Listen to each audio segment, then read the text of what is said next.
Students, see this question. It is given the maximum tension a rope can withstand is 60 kg weight, right? Students, I told you 1 kg weight means what? Weight of 1 kg object. That is 1 kg into weight means W is equal to mg, है ना? तो mass is 1 kg, g is 10 meter per second square, right? Yes or no? So यहाँ पर ये क्या दिया हुआ है 60 kg weight. 60 kg weight मतलब टेंशन इज ए फोर्स, मैंने बताया था टेंशन इज ए फोर्स. तो 60 kg weight मतलब 60 into 10 that is 600 Newton. Is it clear? So that means the tension that the rope can withstand is how much? 600 Newton. Is that clear? The ratio of maximum acceleration,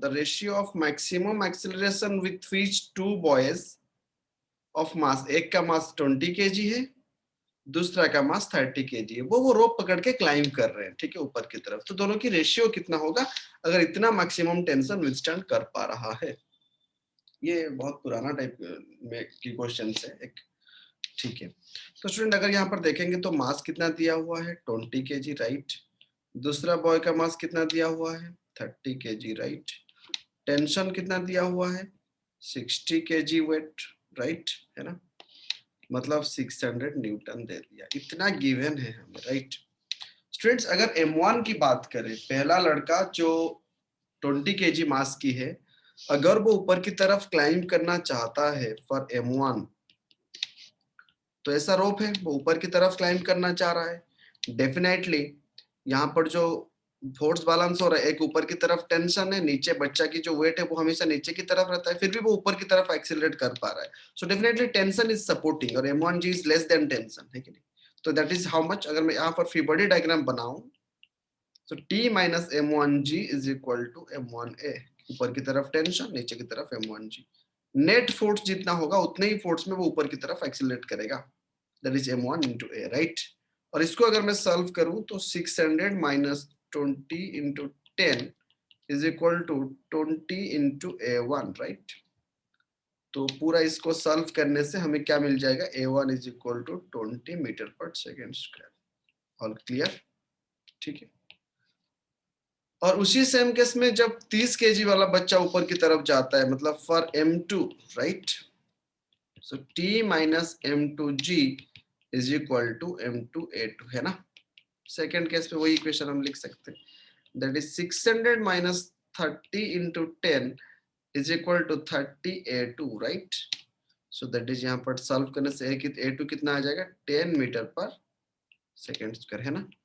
तो A2 आ गया 10 metre पर second square और यहाँ पर हमें A1 मिल गया 20 metre पर second square. और उसने पहला और दूसरे लड़का का 20 kg और 30 kg का रेशियो पूछा है, that is 20:10, that is equal to 2:1, ठीक है. सो A1 A2 जो है उसका रेशियो जो है that will be 2:1. This is the answer to the given question, right. Just note it students. Students ये और एक एग्जांपल देखते हैं. यहाँ पर एक क्वेश्चन दिया हुआ है कि तीन block A, block B and block C, right. तीनों का मास M M M है ना, ऐसे लटके हुए हैं तीनों. वो पूछ रहा है ये A to B के बीच में, मतलब ये टेंशन अगर T1 है तो ये तो सेम रहेगा ना, टेंशन ये एक ही स्ट्रिंग है ना बेटा, A to B जो कनेक्ट किया है, so that will remain same. T1 पूछा है और B और C को जो कनेक्ट किया है T2 पूछा है, राइट, है ना. रेडी, चलो देखते हैं स्टूडेंट्स. स्टूडेंट देखो ये M मतलब राइट साइड में जो है वो ज्यादा मास है. अगर लॉजिकली सोचे तो राइट साइड में डबल मास है, लेफ्ट साइड में एक मास है and the string is massless, ठीक है.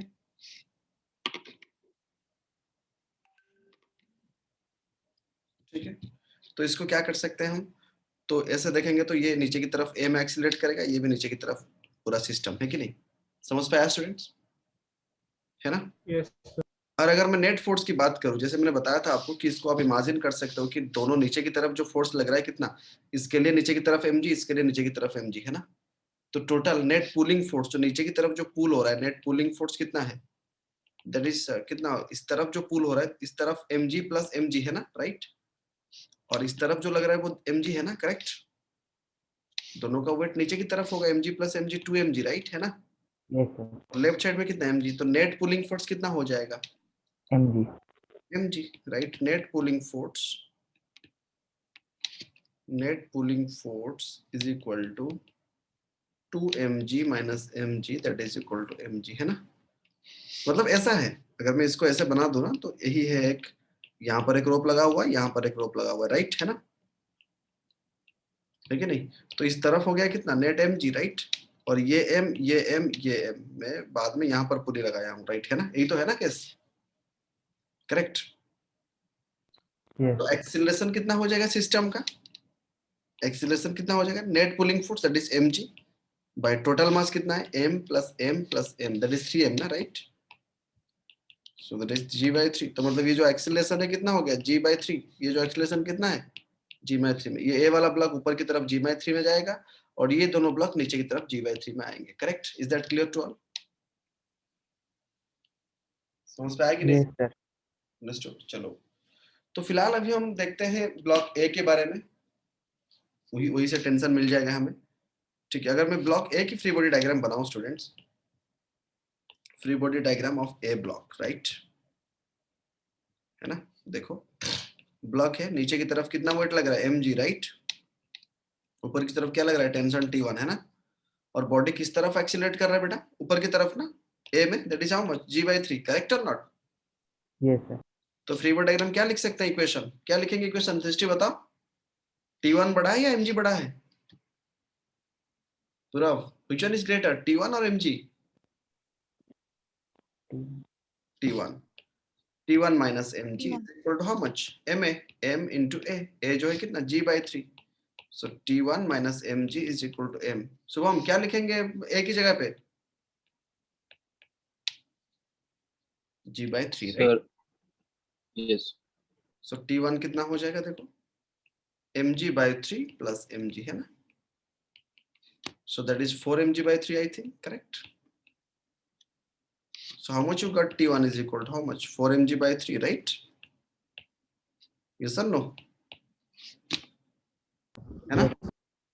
तो T1 मिल गया, अभी T2 निकालते हैं, करेक्ट, है ना। Yes sir. Let's find T2, चलो, right, for block C,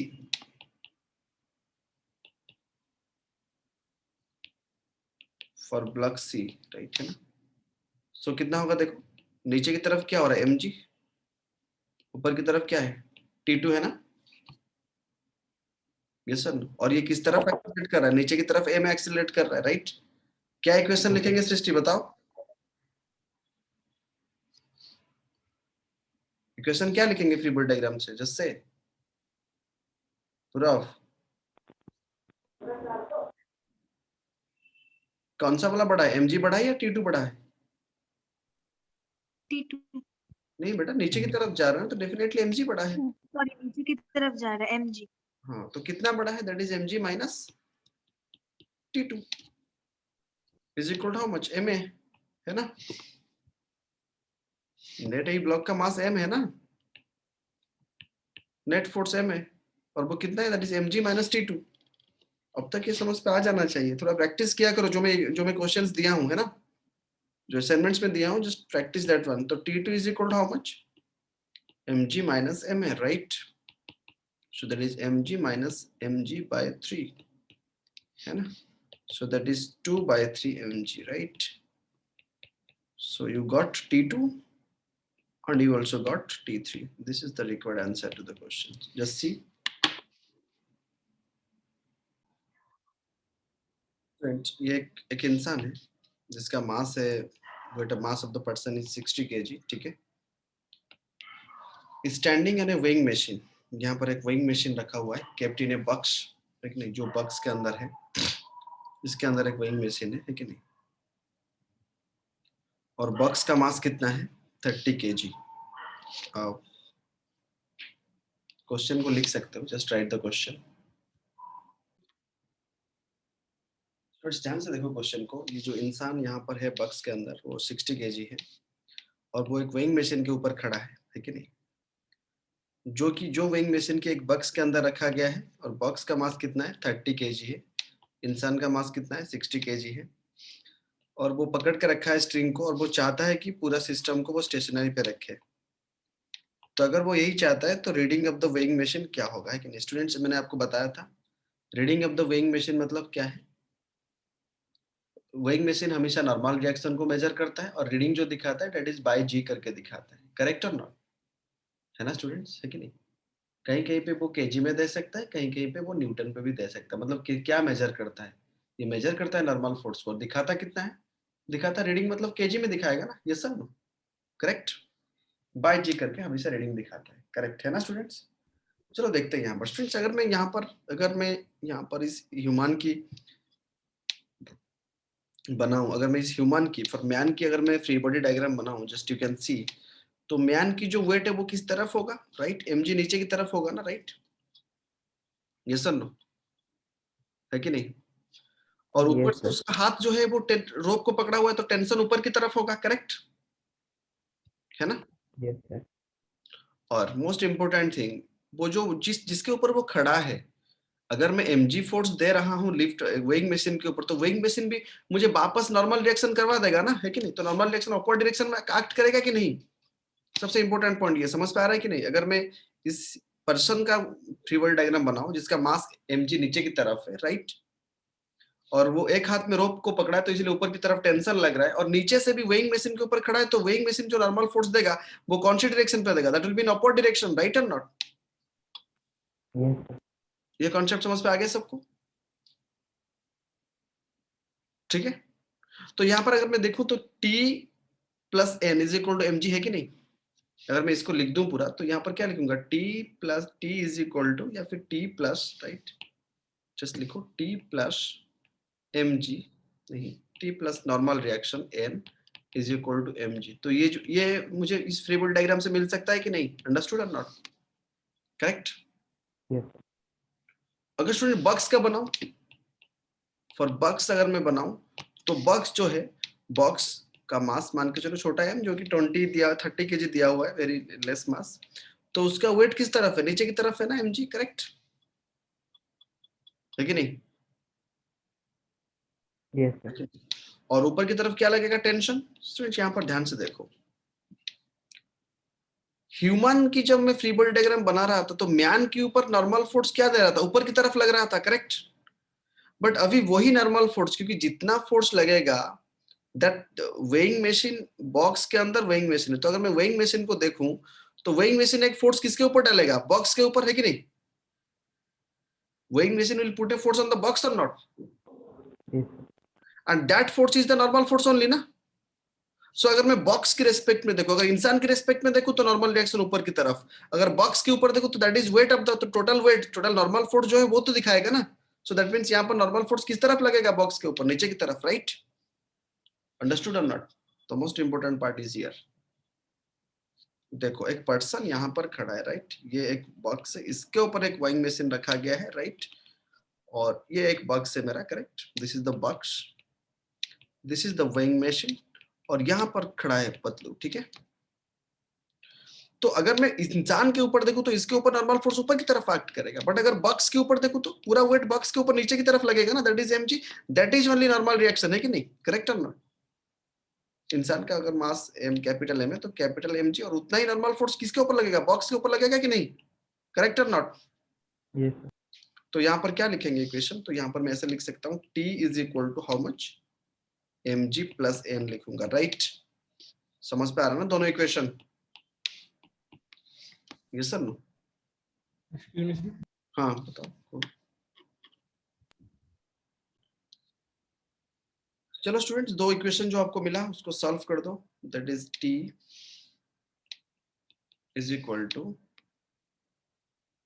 T plus n is equal to mg, right? Just लिखो T plus mg is equal to n, है ना? नहीं, जस्ट दोनों इक्वेशन देखो यहाँ पर। पहले अगर इसका इक्वेशन लिखेंगे, T plus n is equal to mg, right, T plus n is equal to mg, right, और यहाँ पर देखो T minus mg, T minus n is equal to mg, right, T minus T minus n is equal to mg, right, है ना? Correct student, है कि नहीं? Yes. तो अगर मैं यहाँ पर लिखूं तो tension is equal to how much mg minus n, right. अगर दूसरे में लिखूं तो tension is equal to mg plus n, है ना? Yes sir no? Yes. तो स्टूडेंट दोनों को अगर मैं इक्वेट कर दूं mg minus n is equal to mg plus n, right, तो क्या लिखेंगे? 2n is equal to, students ये कैपिटल है एक, इस साइड जो है ना इसको कैपिटल ले लेते हैं, जो ऊपर वाला मैंने लिखा that is capital, right, this is capital, है ना, क्योंकि इंसान का मास है mg, correct. That is 2n is equal to how much? Capital M minus small m into g, है ना? Yes sir. So normal reaction कितना हो जाएगा स्टूडेंट्स? सिंपल सॉल्व करने से m minus m whole into g by 2, right. So that is 60 minus 30 whole into 10 divided bye 2, right. तो पूरा solve कर दो, 30 into 300 by 2 that is 150 newton. मतलब वेइंग मशीन के ऊपर नॉर्मल फोर्स कितना आ गया हमारा? 150। तो रीडिंग क्या दिखाएगा स्टूडेंट्स? 15 kg. 15 kg, right. हमेशा मैं बताता हूँ reading of weighing machine n by g होता है। So that is 150 by 10 that is equal to 15 kg, right. तो वो ऑप्शन पे न्यूटन पे कभी-कभी दे देता है, कभी-कभी केजी पे दे देता है, तो like that you can solve it, just copy it. Let's me to do some generalized cases, ठीक है, सो दैट आप उसको एग्जांपल पे डाल सकते हो, क्योंकि ऑलरेडी आपको कॉन्सेप्ट पता हो गया है, पुली है, कभी-कभी इस तरह की सिस्टम्स आपको मिलेगा। ये मास m1 मान के चलो, ये एक पुली से कनेक्टेड है ना, बिना फ्रिक्शन के ये हम सारे सॉल्व कर रहे हैं, राइट। m2 फ्रेंड देखो, अगर मैं m1 की बात करूं ना, तो इसका जो है वेट नीचे की तरफ और नॉर्मल फोर्स ऊपर की तरफ है कि नहीं?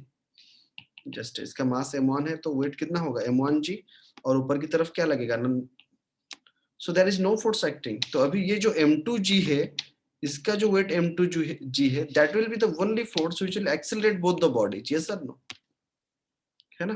तो m2g is the only applied force जिसकी के वजह से ये पूरा एक ही स्ट्रिंग में कनेक्ट हुआ है, तो वो अप्लाई होगा, है कि नहीं? अगर मैं यहाँ पर एक्सीलरेशन की बात करूं, that is equal to net force is how much? m2g, right, है ना, बाय टोटल मास कितना है? m1 plus m2, understood? Student देखो, ये जो m1 है ना, इसके ऊपर कुछ फोर्स एक्ट नहीं है, ये ऐसे ही नॉर्मल पड़ा हुआ है, इसका वेट नीचे की तरफ, नॉर्मल फोर्स ऊपर की तरफ, तो वो बैलेंस हो गया, net no force is acting.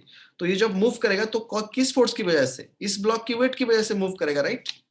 So the applied Yes. Force, अगर मैं इसको ऐसे बना दूं एक डायग्राम, तो ऐसे होगा ना ये डायग्राम, ये m1 है, ये m2 है कि नहीं, बीच में टेंशन, और इस तरफ फोर्स लग रहा है m2g, यही तो मैंने किया, correct. So acceleration is equal to this much, yes sir. तो अगर एक्सीलरेशन मिल गया तो आप निकाल सकते हो टेंशन। अगर मैं यहां से देखूं तो टेंशन कितना है? m1 into a, right, that is m1 into a, मतलब एक क्या है? m2g by m1 plus m2, right. We can find the tension, correct. Understood और नॉट स्टूडेंट्स? है ना, समझ पे आई वाला concept? Just draw and right.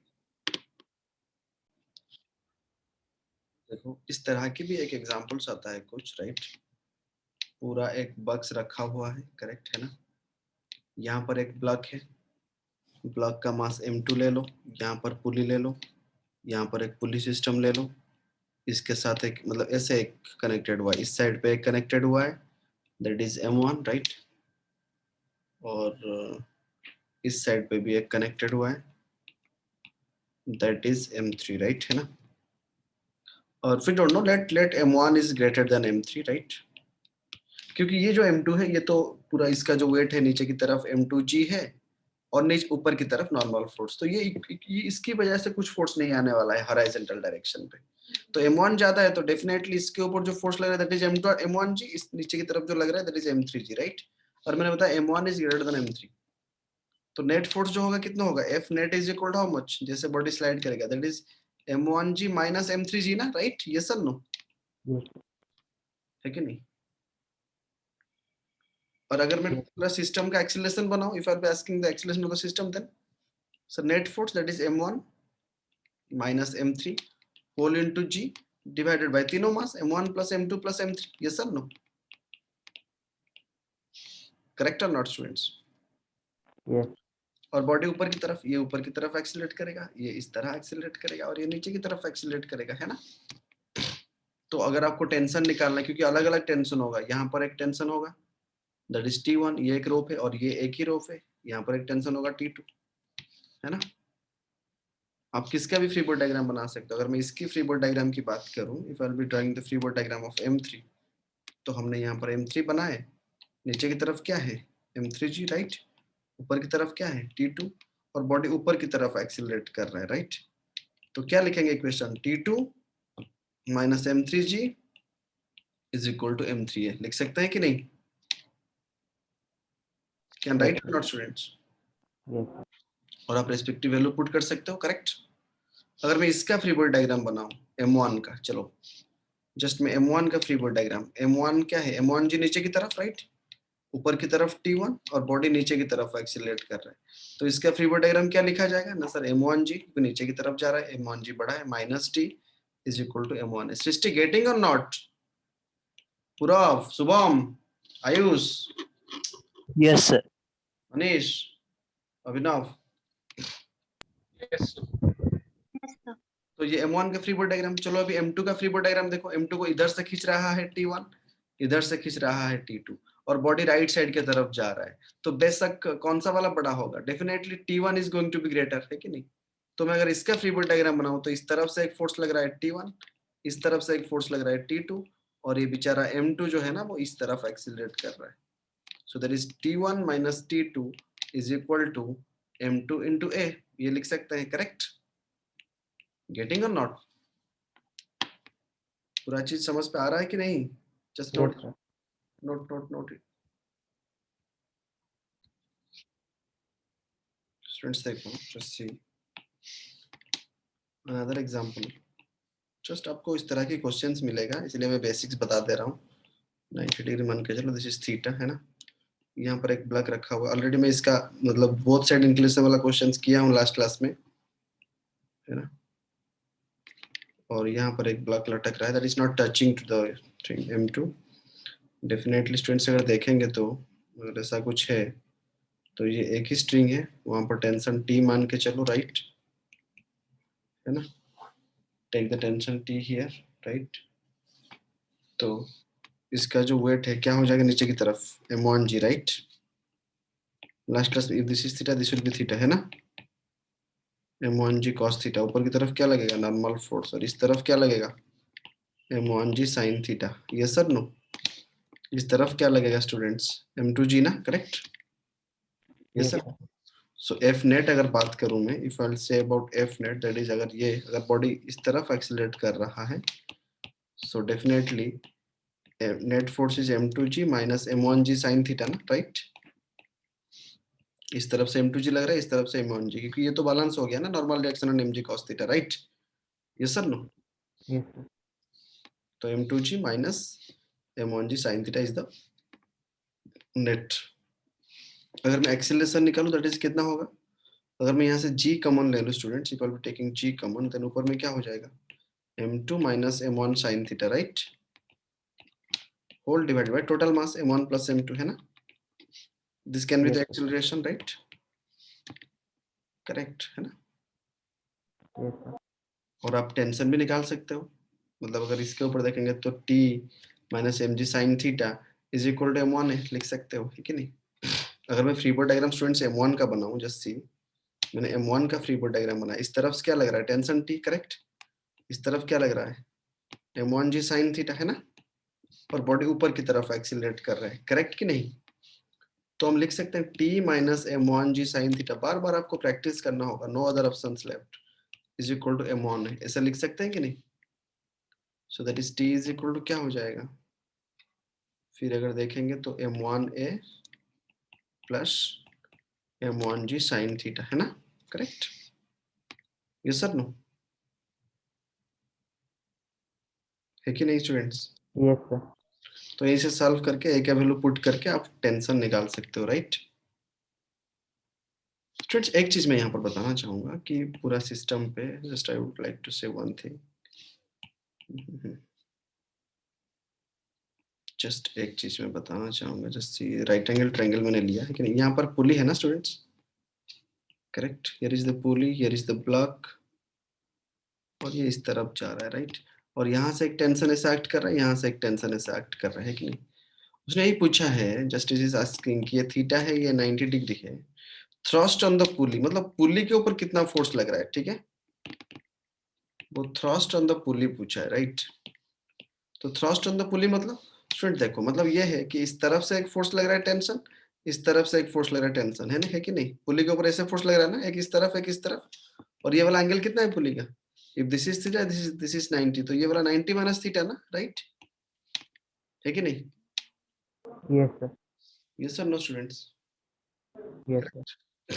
तो देखो, सो टी नेट क्या हो जाएगा, a square plus b square plus 2ab cos theta ना, that is t square plus 2t1 t2 मतलब 2t square into cos theta मतलब cos 90 minus theta, राइट, उसका root over है ना, पुली के ऊपर जो फोर्स लग रहा है कि नहीं, इस तरफ से टेंशन लग रहा है, इस तरफ से भी टेंशन लग रहा है, तो net force will be in this direction, है ना, करेक्ट और not. So this 2t square common लेने से 1 प्लस sin थीटा, राइट, का रूट ओवर, सो t बाहर आ जाने से कितना हो जाएगा, 2 whole into 1 plus sin theta, इतना हो सकता है कि नहीं, टी नेट, करेक्ट है कि नहीं, Yes, sir. Just note it.